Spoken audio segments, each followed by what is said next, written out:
beliau, kalau dia masih ada ikatan dinas, maka beberapa hari ini kita lihat orang itu dihukum dari jabatannya.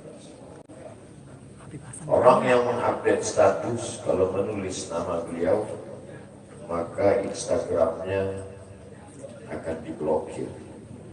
Hanya menulis namanya saja, maka Facebooknya akan ditutup.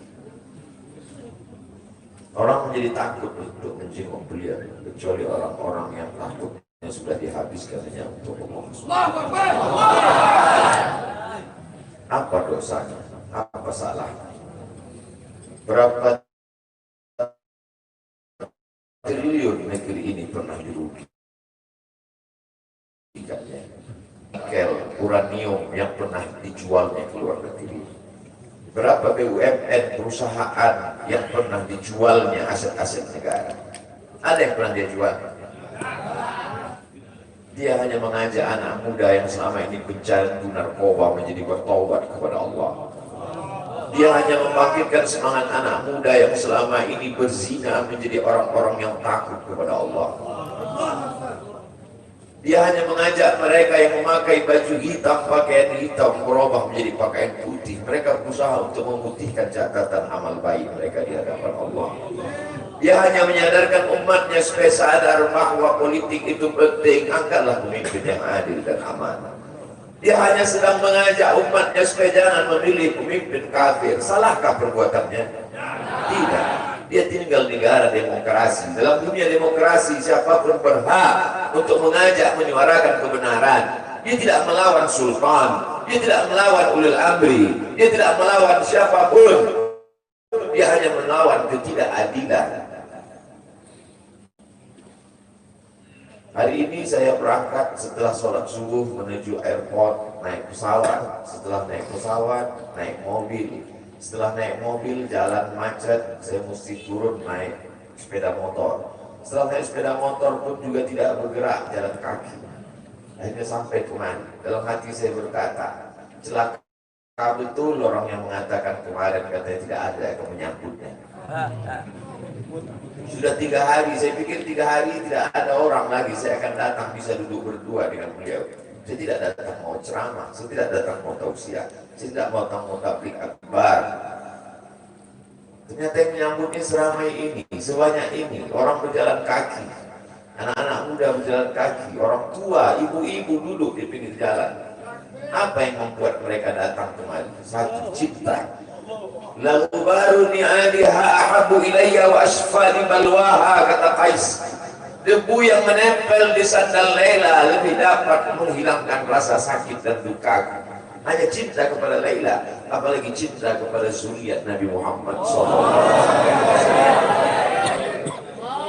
Andai engkau orang alim, andai engkau hafal kitab, andai engkau mengerti kitab kuning, banyak ilmu, tapi ada kebencianmu kepada ahli bait Rasulullah SAW, hilang keberkahan hidupmu. Andai engkau punya derajat seperti seorang wali, andai engkau diangkat Allah sebagai wali, maka jatuh derajat kewalianmu hanya karena kebencianmu kepada ahli bait. Apa kata Kiai Haji Maimun Zubair? Ahli bait itu seperti Quran yang lapuk. Andai ada ahli bait itu yang nakal, yang jahat sekalipun, dia tetaplah seperti Quran yang lapuk. Quran yang buruk, andai titiknya sudah tidak ada lagi, tak akan mungkin kau akan buang. Kau tetap juga akan jaga dia, kau akan cium dia. Kenapa? La yamassuhu illal mutahharun. Allah yang mensucikan. Seorang sahabat Nabi disuruh membuang air bekas daripada bekam Rasulullah SAW. Buanglah ini, kata Rasulullah. Lalu kemudian beliau pergi ke belakang. Setelah itu dia datang lagi menghadap Rasulullah SAW. Rasul tahu apa yang dia lakukan, karena Nabi dapat wahyu. Nabi terbuka hijab, tapi Nabi ingin bertanya kepada dia. Bukan Nabi tidak tahu, Nabi tahu, diberikan Allah pemberitahuan. Nabi ingin memberitahu siapa yang tidak tahu. Kemana darah bekam tadi kau buat, kata Nabi. Ku minum ya Rasulullah. Mengapa engkau minum? Karena aku tahu bahwa darah yang mengalir dalam diriku membuat aku haram tersentuh api neraka. Mengalir darah itu dari dia kepada Sayyidatuna Fatimah, dari Fatimah kepada Sayyidina Al-Hasan. Dari Sayyidina Al-Hasan ada juga kepada Sayyidina Al-Husain. Dari Sayyidina Al-Husain kepada Sayyidina Ali Zainal Abidin. Dari Zainal Abidin kepada Sayyidina Muhammad Al-Baqir. Dari Sayyidina Muhammad Al-Baqir mengalir darah itu kepada Sayyidina Ja'far Shadiq. Dari Ja'far Shadiq mengalir kepada Sayyidina Ali Al-Uraidi. Dari Ali Al-Uraidi mengalir darah itu kepada Sayyidina Muhammad An-Naqib. Dari Muhammad An-Naqib mengalir darah itu kepada Sayyidina Isa sampai kepada Sayyidina Ahmad bin Isa Al-Muhajir. Lalu kemudian darah itu mengalir kepada Imam As-Sakaf, Al-Idrus, Al-Haddad, Al-Attas, dan salah satunya adalah bin Syihab. Dan salah satu dari zuriat bin Syihab itu adalah Sayyidi Al-Imam Al-Akbar Al-Habib Muhammad Rizik. Kalau mau hidup tenang, beliau sudah tenang dengan anak menantunya, dengan cucunya, dengan ilmunya. Beliau meraih gelar LC dari Universitas Imam Muhammad Ibn Saud. Dia cukup dengan majlis-majlis maulidnya, cukup. Mengapa dia bersusah payah? Mengapa dia mesti kena fitnah? Dia hanya mengikut darah Sayyidina Al-Husain. Kalau mengikut Sayyidina Al-Hasan, lembut. Mengikut Sayyidina Al-Hasan, lembut sentuhannya. Maka para ahli bait ini mengikut dua aliran, Sayyidina Al-Hasan dan Sayyidina Al-Husain. Kedua-duanya saya cintai. Habaib yang mengikut Sayyidina Al-Hasan, saya datang, saya cium tangan mereka, saya bersilaturahim, lembut gaya mereka. Tapi mereka semua mengajak untuk mencintai Sayyidina wa Maulana Muhammad sallallahu alaihi wasallam. Tapi ada yang seperti Sayyidina Al-Husain, menggelegar suaranya, dia huluskan pedangnya untuk musuh-musuh Allah. Keduanya adalah sama-sama diridhai Allah. Innal Hasan wal Husain sayyida syababi ahli jannah. Yang mencintai Sayyidina Al-Hasan, mencintai Sayyidina Al-Husain, yang mencintai zuriat mereka, keturunan mereka, maka dengan cinta itu bekal kita menghadap Rasulullah SAW.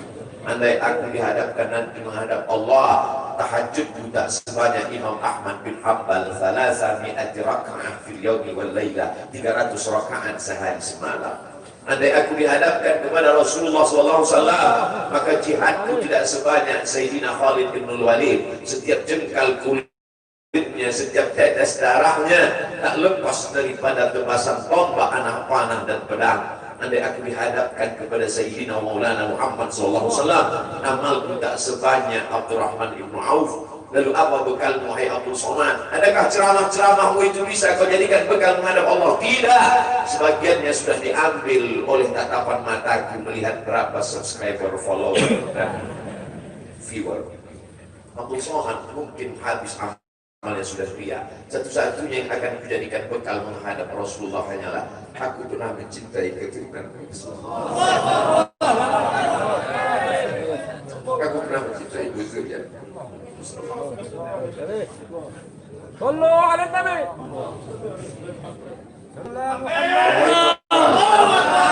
Wahai para pelaku berbuat dosa, wahai para pezina, wahai para peminum khamar yang belum bertaubat, kalau kalian belum sanggup untuk berbuat baik, kalau kalian belum mampu untuk beramal saleh, paling tidak jangan kalian cakiti zuriat Rasulullah.